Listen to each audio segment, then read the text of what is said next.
Oui, merci pour la parole, frère Evolis, et merci pour la prière à notre frère Miraceus.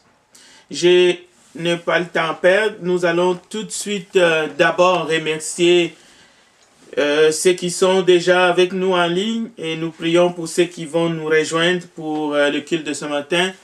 Donc, que la grâce, l'amour de notre Dieu, l'amour du Père et la grâce de notre Seigneur Jésus-Christ nous accompagnent tous et nous saluons le corps du Christ, y compris tous nos amis aussi loin qui vont nous suivre même en différé. Donc nous sommes très reconnaissants à Dieu, notre Père, de nous réunir ce matin pour la gloire de son nom. C'est une joie de savoir que nous lui appartenons. Donc, je veux laisser le sujet qui était prévu. Donc, j'aurais pu aborder la question de l'origine du bien et du mal, et même le sens de la mort. Mais nous allons le faire très prochainement. Mais la question de la dernière fois sera à l'honneur. Alors, si ceux qui sont nés de nouveau il n'y a pas longtemps ne sont pas là, alors ayons la responsabilité de le prendre en charge, comme la parole de Dieu nous le recommande. Et je remercie les frères qui a posé la question pour eux. Alors, avant tout, d'abord, je veux faire quelques rappels. Comme dans Hébreux chapitre 13, verset 7, qui dit « Souvenez-vous de vos conducteurs qui vous ont annoncé la parole de Dieu. Considérez quelle a été la fin de leur vie et imitez leur foi. » Le verset 8, « Jésus-Christ est le même hier, aujourd'hui et éternellement. » Et le verset 9 d'Hébreux 13 commence par « Ne vous laissez pas entraîner par des doctrines diverses. » Alors, vous savez que l'évangile de Jean commence au commencement de toutes choses. La parole existait déjà. Donc, celui qui est la parole, je lis en français courant, était avec Dieu et il était Dieu. Bien sûr, nous allons trouver la parole plusieurs fois. L'essence dépend du contexte, mais c'est quand même la parole au sens large. Et toujours dans Jean chapitre 1, verset 17, la loi a été donnée par Moïse. La loi qui a été donnée au peuple d'Israël a été donnée par Moïse, par l'entremise de Moïse. Mais la grâce et la vérité sont venues par Jésus-Christ. Donc, il est question de la loi et de la grâce. Là encore, souvent, il faut savoir de quelle loi il s'agit. Est-ce que c'est de la loi royale? Est-ce que c'est de la loi mosaïque? Et aussi, la grâce ne commence pas. La Bible dit la grâce et la vérité sont venues. Donc, je vais faire un petit point ici. La grâce et la vérité sont venues par Jésus-Christ ne signifie pas que cette grâce et cette vérité n'existaient pas. Donc, si Sa Majesté visite le Québec aujourd'hui, cela ne veut pas dire qu'elle n'a jamais existé. Donc, la grâce et la vérité a toujours existé en la personne de Jésus-Christ, tel que Jean chapitre 1, verset 1 le dit. Mais lorsque la Bible dit qu'elles sont venues par Jésus-Christ, c'est seulement qu'elles sont venues d'une manière particulière dans le monde. Elle est venue chez les siens, et les siens ne l'ont point reçu, mais à tous ceux qui l'ont reçu, il leur a donné le pouvoir de devenir enfants de Dieu. Donc, qu'est-ce qu'une grâce selon la justice du monde? Selon la justice du monde, il y a un pouvoir présidentiel qui permet de réduire ou de supprimer une sanction pénale. Il dispense un condamné de subir une partie ou l'entièreté de sa peine. C'est-à-dire qu'elle donne lieu à une réduction de peine ou une libération immédiate du condamné. Cependant, la condamnation reste inscrite dans les casiers judiciaires du condamné. Donc, la grâce présidentielle n'efface pas les traces de la condamnation dans les casiers judiciaires de la personne qui est graciée par une grâce présidentielle. Ça va nous aider à comprendre quelque chose dans ce que nous allons apprendre ce matin. Alors, nous ne pouvons pas comprendre la grâce de Dieu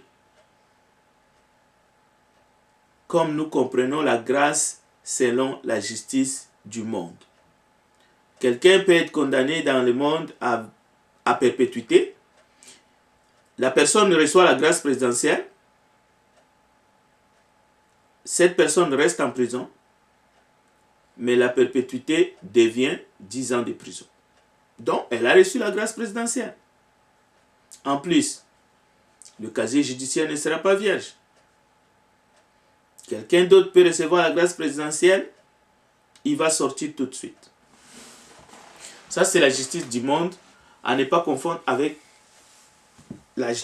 et ça, c'est la grâce selon le monde, à ne pas confondre avec la grâce selon Dieu. Progressons maintenant, tranquillement. Beaucoup de gens vivent avec une forme d'amertume. D'autres ont tenté même d'abandonner la foi, ou ils l'ont déjà fait, parce qu'ils sont envahis par une forme d'incompréhension. Ils ne comprennent pas au fait la question de la foi, de la grâce, eux-mêmes, les prédications, c'est comme des choses qui viennent les heurter parce qu'ils sont tout le temps bouleversés, justement, leur vie, parce qu'ils regardent les choses, mais d'une façon toute humaine. Alors, ne nous fions pas aux apparences. Dieu existe, et parce qu'il existe bel et bien, sa justice, qui est parfaite, s'accomplira certainement. Si cela peut nous rassurer déjà, donc cette étude du matin serait pour quelque chose. Je répète. Parce que notre Dieu, le Dieu Tout-Puissant, existe bel et bien, ne nous fions même pas à notre propre entendement, qui est limité.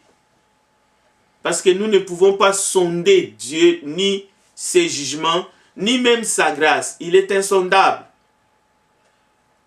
Mais nous devons avoir et nous devons faire confiance que la justice parfaite de Dieu s'accomplira certainement. Mais pour chacun, pour chaque personne, pour chaque individu.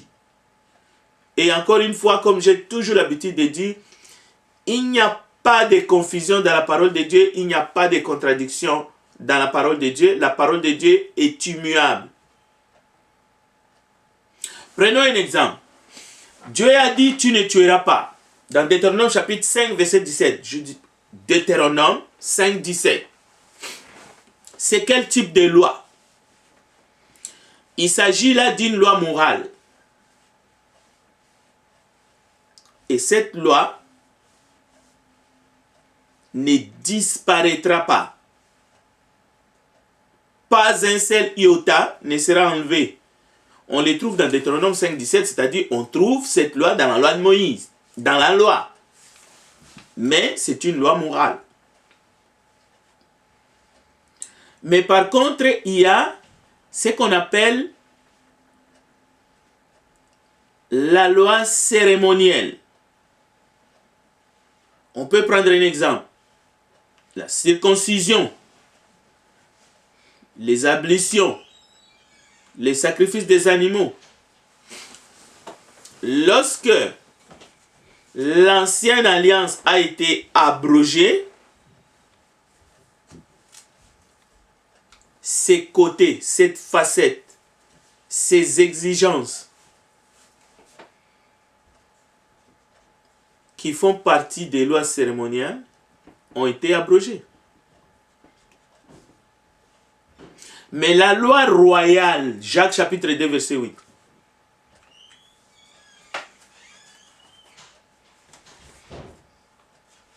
ne sera jamais abolie, n'a pas été abolie. Et d'ailleurs, ça fait partie de la loi de Christ. C'est la loi de Christ, la loi royale. Alors, nous avons dit, après cette brève introduction, Dieu fera justice à chacun. Écoutez bien, à chacun. Le jugement sera rendu à chacun. Cet enseignement, on le trouve de Genèse jusqu'à l'Apocalypse. Donc, c'est la colonne vertébrale. Oui, il y a l'enseignement de la grâce, mais il y a l'enseignement de la justice de Dieu et de sa miséricorde et de son jugement qui traverse la Bible de la Genèse jusqu'à l'Apocalypse. C'est pour cela qu'on dit que dans la Bible, il y a, si vous voulez, un fil conducteur. Il faut voir Jésus même dans les écrits de Moïse. Comme justement l'intendant de la reine qui a été baptisé par Philippe, lisait l'Ancien Testament, mais il ne comprenait pas.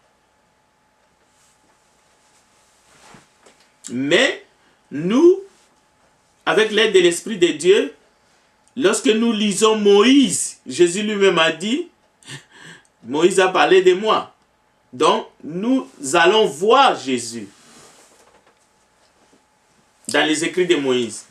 Alors, pour faire simple et permettre à chacun de comprendre, Psaume 58, notez le verset 12. Vous allez faire votre propre étude à la maison. Je vais lire.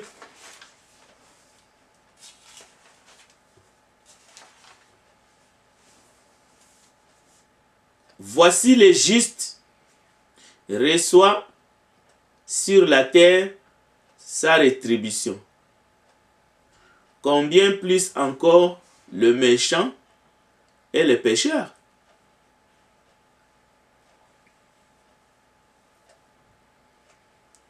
Un deuxième texte, toujours dans l'Ancien Testament, Proverbes, chapitre 11, verset 31. Prenez le temps de les trouver. Proverbes, chapitre 11, verset 31.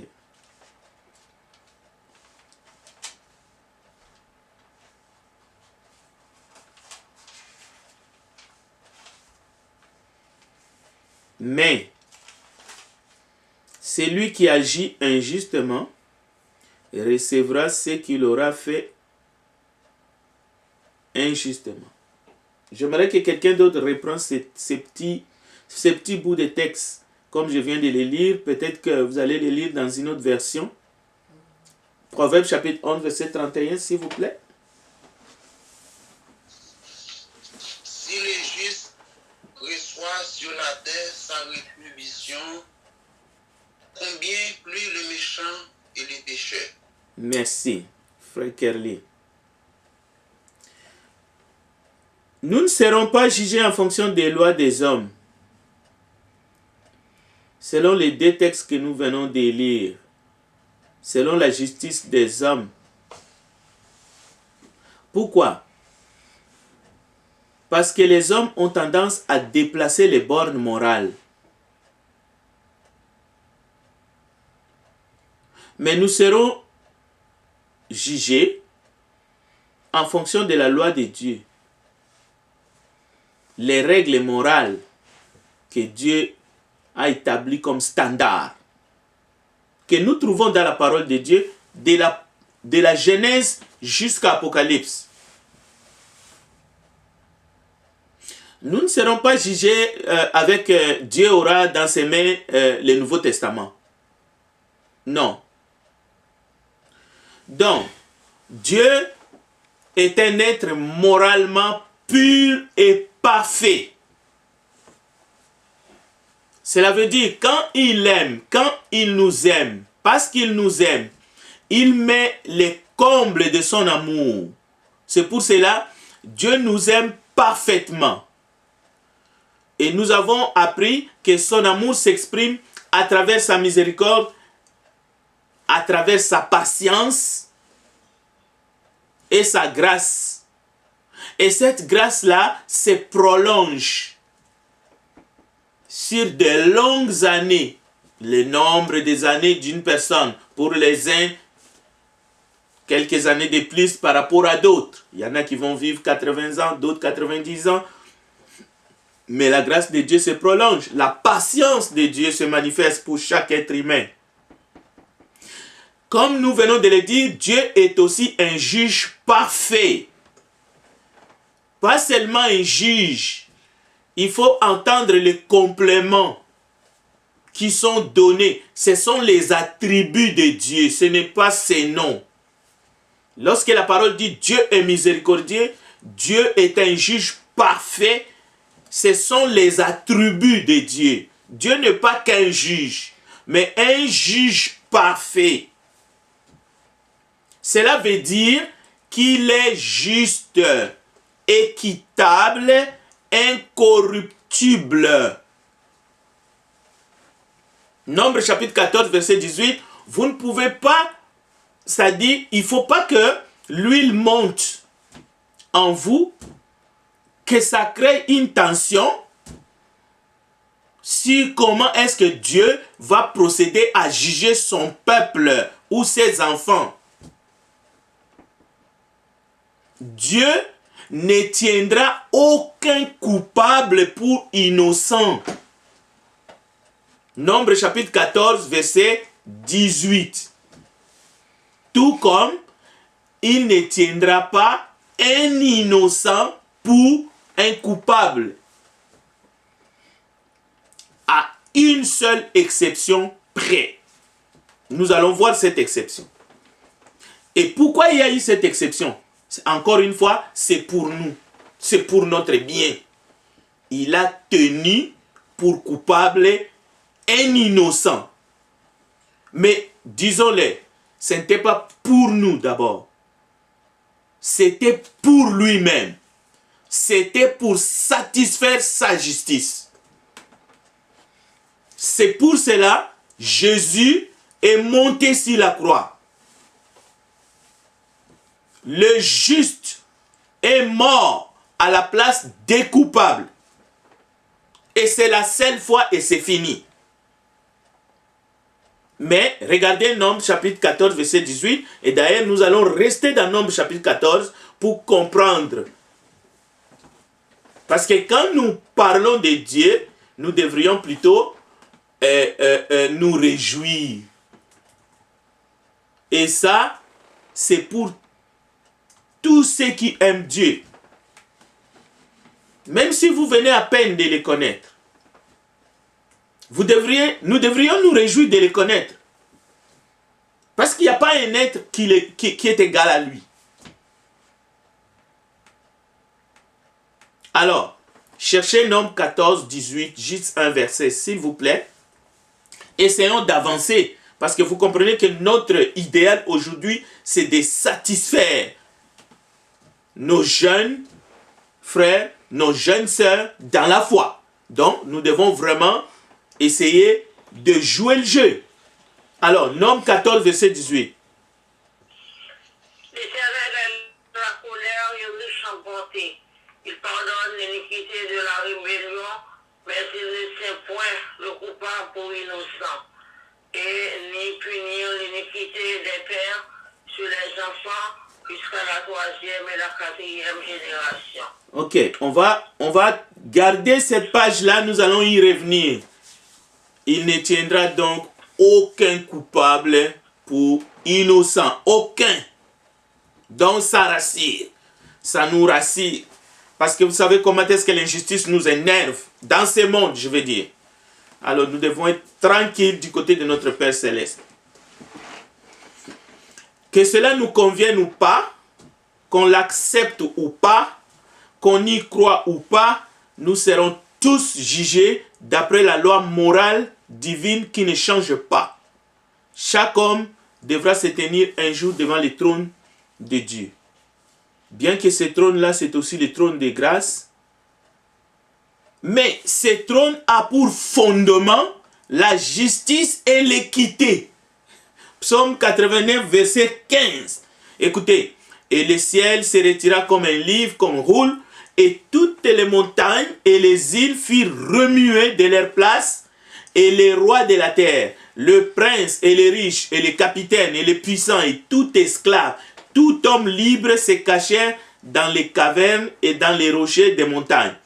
Il disait aux montagnes et aux rochers, ça c'est un autre texte, tombez sur nous devant la face de celui qui est assis sur le trône et devant la colère de l'agneau. Les fondements de son trône, c'est l'équité et la justice. Donc, Apocalypse 6, versets 14 à 16, nous donne dans cette vision des gens un aperçu. C'est pour cela Jésus, en enseignant dans une forme de parabole, il dit, et Dieu ne ferait-il pas justice à ses élus? Vous savez, c'est juge unique qui a rendu justice à cette femme qui criait à lui jour et nuit. La même chose, Jésus dit à la fin, et Dieu ne ferait-il pas justice à ses élus qui crient à lui jour et nuit, quoi qu'il use de patience avant d'intervenir pour eux. Luc chapitre 18, verset 1, oui. Je vous l'ai dit, il leur fera justice rapidement. Mais quand le Fils de l'homme viendra, pensez-vous qu'il trouvera la foi sur la terre? C'est pour cela qu'on a dit, il y a des gens qui vont hésiter d'embrasser la foi parce qu'ils ne comprennent pas. Bon, il faut poser des questions, il faut croire à la parole, il faut faire confiance en Dieu, que Dieu ne nous laissera pas tomber. Il y a des proverbes basés sur que ce soit la communauté, que ce soit le peuple juif, que ce soit leurs traditions, leurs croyances. Mais tous ces adages, tous ces proverbes ont un sens et peuvent nous aider à comprendre qui est Dieu au fait.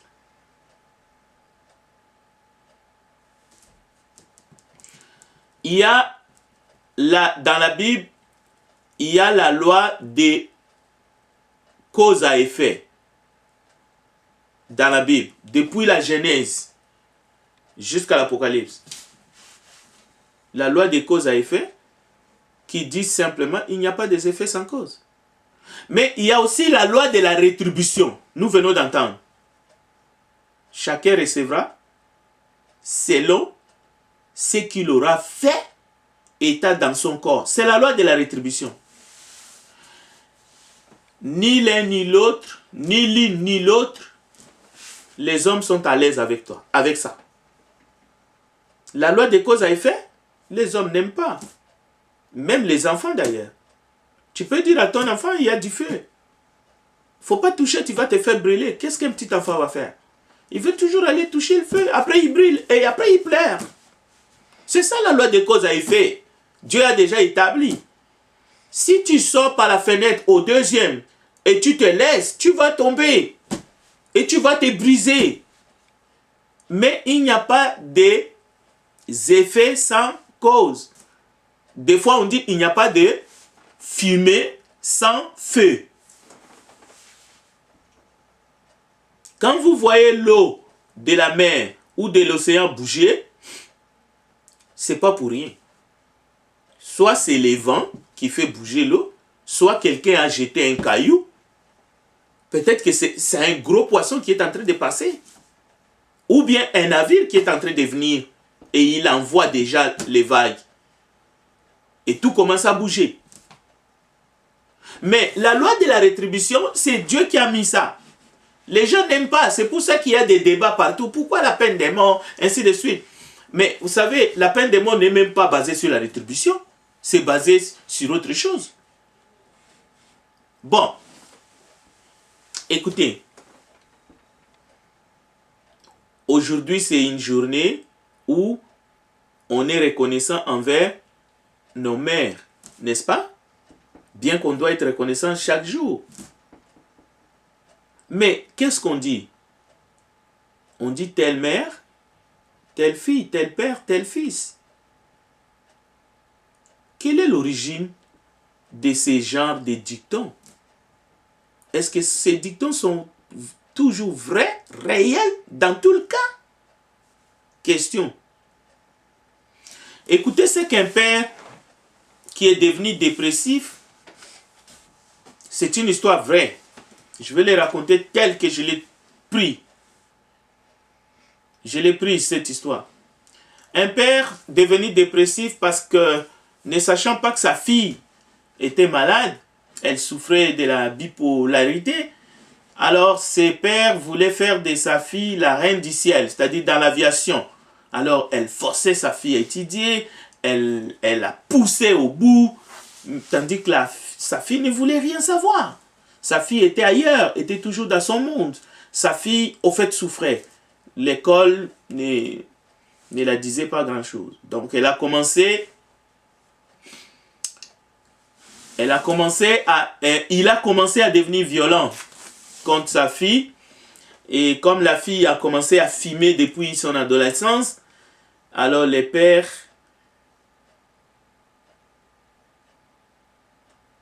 a commencé à déprimer. Parce que tout ce qu'il avait comme rêve s'écroulait. Il avait beaucoup misé dans sa fille et que la réalisation était quasi impossible, mais il ne savait toujours pas que sa fille était malade.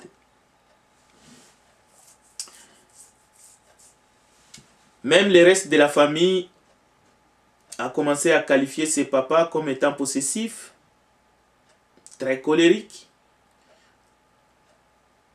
contre sa fille et contre la famille.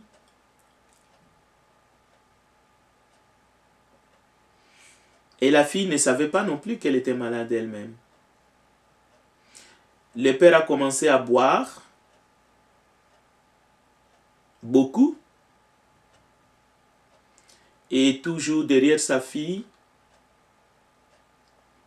Mais lorsque la fille a grandi, elle a dit, mon problème, si je suis comme je suis, c'est à cause de mon père qui buvait beaucoup et qui me criait toujours. Il était toujours derrière moi. Voilà pourquoi je suis malheureuse et dans cet état.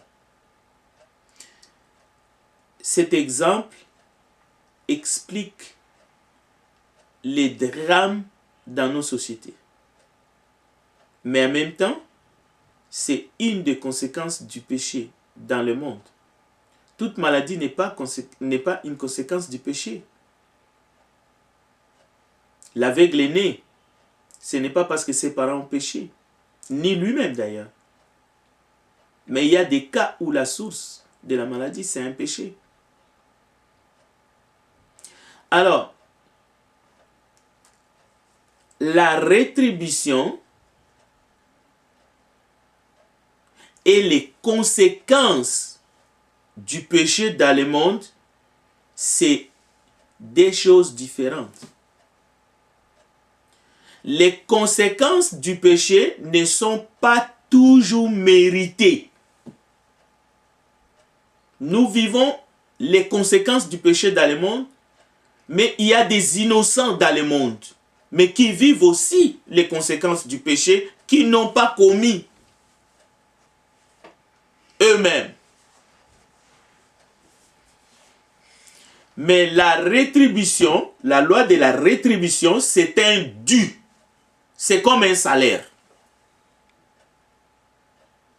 Le salaire du péché, c'est la mort. Ça, c'est la rétribution.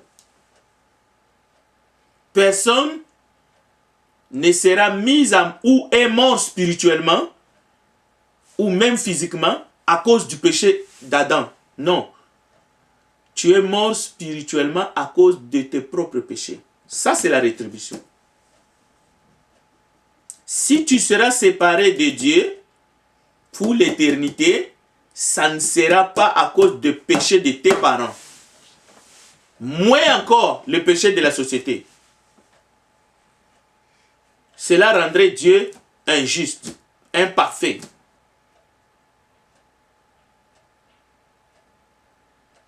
S'il y a la fumée dans la maison,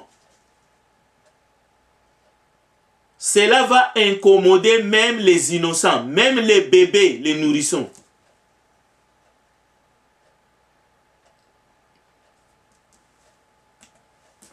C'est pourquoi il y a de la fumée. Les conséquences peuvent toucher même les pompiers qui viennent pour éteindre le feu. Alors regardez Matthieu 5, 17. Je vais les lire parce qu'on les connaît par cœur. Ne croyez pas que je suis venu pour abolir la loi ou les prophètes. Je suis venu non pour abolir mais pour accomplir.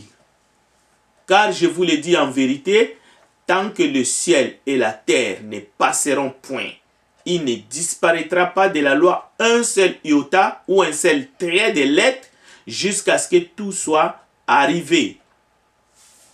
Donc, ceci étant dit, nous ne devrions pas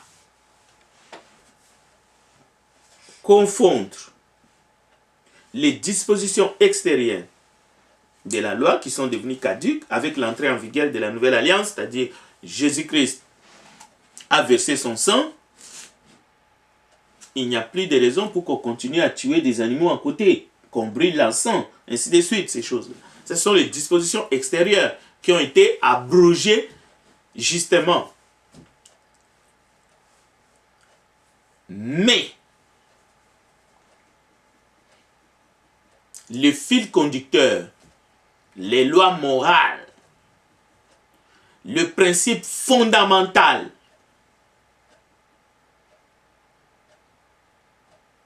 demeure. Et dans chaque étude biblique, nous essayons de regarder les commandements de Dieu, les ordonnances, y compris ceux qui étaient gravés sur des pierres, mais qui faisaient partie des lois morales dont Christ est venu pour que ces lois morales soient gravées dans nos cœurs. Nous regardons tout cela et nous disons Amen et nous demandons de l'aide de la part du Saint-Esprit afin que nous puissions vivre une vie qui plaît à Dieu. Donc, la nouvelle alliance ne signifie pas que tout ce qui est écrit dans l'Ancien Testament, c'est parce que Dieu était sévère et que depuis la venue de Jésus-Christ qui est mou,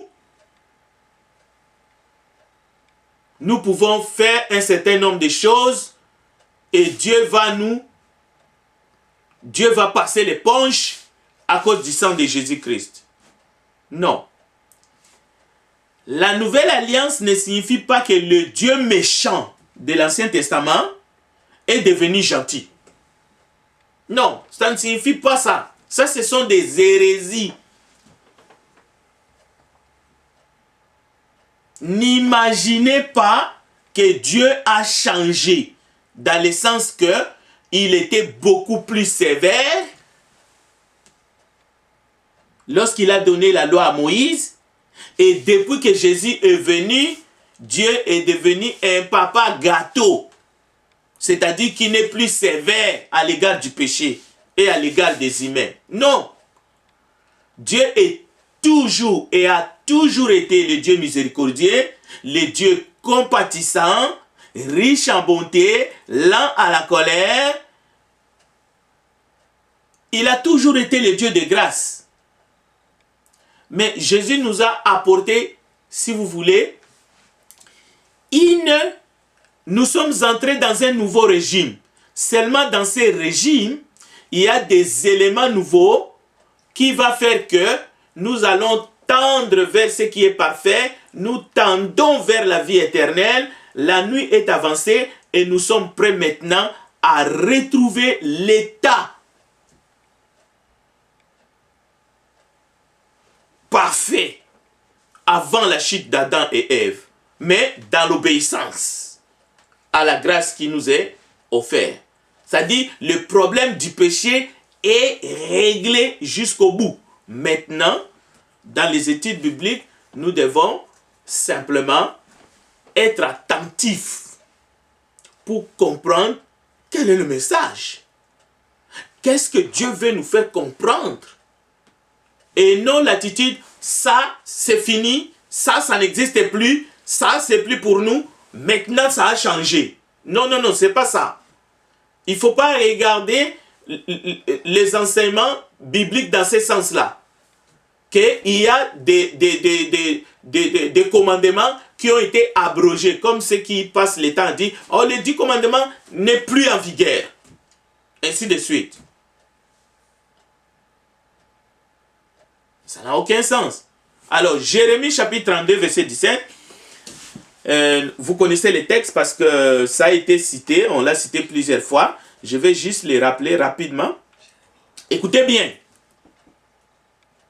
Ah Seigneur, voici tu as fait les cieux et la terre. Par ta grande puissance et par ton bras étendu. Rien n'est étonnant de ta part. Si on arrive à 50 du mois. Et le verset 18, le verset clé. Tu fais miséricorde jusqu'à la 1000e génération. Et tu punis l'iniquité de père dans les seins de leurs enfants après eux.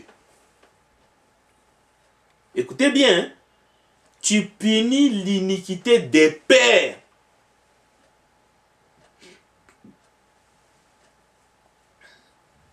Et le verset 19, tu es grand conseil et puissant en action. Tu as les yeux ouverts, écoutez bien, le verset 19. Tu as les yeux ouverts sur toutes les voies des enfants des hommes. Pour rendre, écoutez bien l'enseignement, pour rendre à chacun selon ses voies, selon les fruits de ses œuvres. Alors, ça, c'est la colonne vertébrale, c'est le fil conducteur. Les enfants d'Israël, ils ont compris ce que Dieu voulait leur dire à travers Jérémie. Mais le message qui reste sans égal pour tous les temps, il est là dans Jérémie chapitre 32, vers la fin du verset 19. Pour rendre à chacun, selon ses voies, selon les fruits de ses œuvres. Et vous allez trouver la confirmation de cet enseignement qui est la colonne vertébrale de Genèse Apocalypse dans le Nouveau Testament, dans les épîtres, dans les écrits des apôtres, et les prophètes en ont insisté, mais il y a toujours un contexte où chaque génération, chaque régime, il y avait des directives précises, mais le message, c'est-à-dire l'essentiel, la révélation va revenir dans tous les temps. C'est pour cela que Jésus va dire, il vous a été dû par les anciens, mais moi je vous dis. Cela veut dire Jésus complète, Jésus rend parfait, Jésus vient accomplir la loi et les prophètes. C'est pour cela, l'épistolie aux Hébreux, nous avons lu dans Hébreux chapitre 13, Jésus-Christ est le même hier, aujourd'hui et éternellement. Cela veut dire que le Dieu vivant fera justice aux îles, aux humains, à chacun.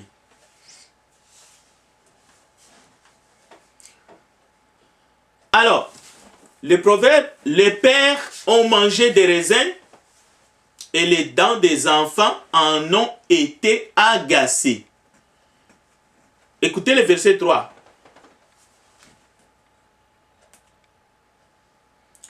Je suis vivant, dit le Seigneur l'Éternel. Vous n'aurez plus lieu de dire ces proverbes en Israël. C'est-à-dire, ces proverbes-là étaient monnaie courante en Israël. Comme aujourd'hui, dans notre temps, on peut prendre quelques proverbes aussi, qui est dit, ou même qu'on peut trouver dans les Écritures, mais qui est vraiment, qu'on répète souvent. Mais en les répétant, on peut tordre même le sens pourquoi Jésus a utilisé cette parabole. Si on avait le temps, on prendrait un exemple. Tout comme on peut les répéter pour justifier notre propre rébellion. Ou bien, et c'est intéressant, c'est le cas ici, pour montrer Dieu du doigt, pour accuser Dieu. Alors Dieu dit, vous n'aurez plus lieu de dire ces proverbes en Israël. Voici, toutes les âmes sont à moi, l'âme du Fils comme l'âme du Père. L'une et l'autre sont à moi. L'âme qui pêche et celle qui mourra. Ça, c'est la loi de la rétribution.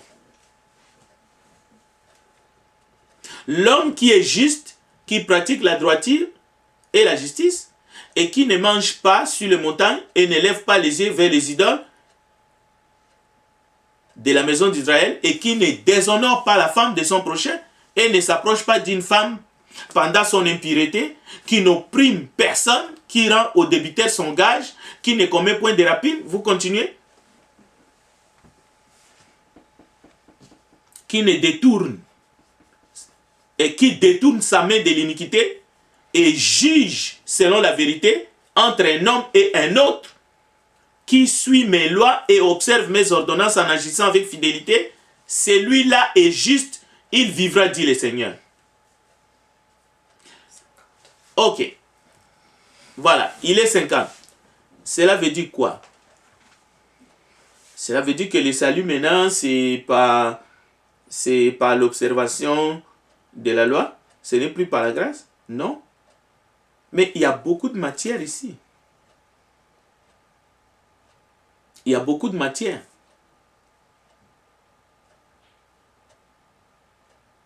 L'Éternel, à travers son prophète, que ce soit le prophète Jérémie ou Ézéchiel, il a vu que le peuple, en utilisant ces proverbes, le peuple était dans la confusion. Le peuple ne comprenait pas qui était leur Dieu véritablement, en tant que Dieu de justice. J'ai beaucoup insisté là-dessus. Alors, mais en même temps, le peuple voulait occulter leurs responsabilités personnelles. Écoutez, depuis le jardin d'Éden, je vais m'arrêter, c'est toujours la faute de l'autre. Et parfois même la faute de Dieu. Voilà la tendance humaine. Adam a été tenté. Mais Adam a essayé de culpabiliser Dieu. C'est la femme que tu as mis à mon côté. Vous savez, non? Les gens prétendent, par exemple, pouvoir divorcer et croire que les enfants ne vont pas souffrir. Vous savez l'argument, hein? Non, il faut pas, non, Dieu sait, les enfants ne vont pas souffrir, de toutes les façons, il ne faut pas accepter de te faire, de souffrir à cause des enfants. Il faut juste quitter. Même si les raisons ne sont pas vraiment, les raisons sont moindres, même si on peut régler les cas. Mais non, chacun essaie de mettre, tu vois, je ne parle pas de la mort là. C'est-à-dire qu'il n'y a pas, l'un n'a pas pris le fusil là, pour essayer de tirer sur l'autre dans le dos là. Non, non, non. C'est des trucs qu'on peut régler. Non, non, non, non, non. La souffrance des enfants est toujours occultée. Mais ici, moi, je suis en train de dire, reconnaissez au moins que peu importe vos raisons, les enfants vont souffrir. Et cette souffrance-là peut bousiller complètement l'avenir de vos enfants. Reconnaissez au moins ça. Reconnaissez au moins ça. Et dites-le aux enfants. C'est ça qui arrive. Nous voulons occulter les conséquences du péché. Nous ne voulons pas les reconnaître. Donc,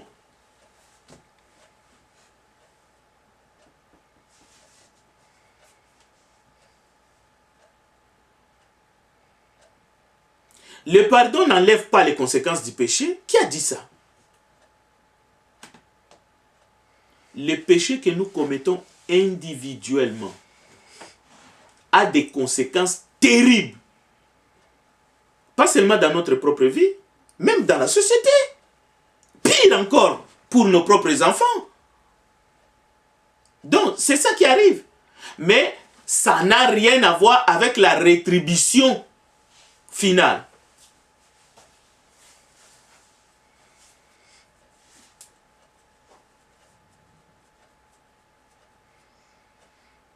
Caïn a tué son frère, non? Vous savez la conséquence de cet acte? Le sang de ton frère réclame et crie jusqu'à moi, a dit Dieu. Nous allons continuer une autre fois. Je donne la parole à notre frère Mira et à notre frère Révolis qui nous conduit. Et que Dieu vous bénisse. Nous allons continuer très prochainement parce que nous voulons crever les sujets pour comprendre ces enjeux. Je vous remercie de m'avoir écouté. J'ai répondu à une question, mais je n'ai pas épuisé. Je vais y revenir prochainement.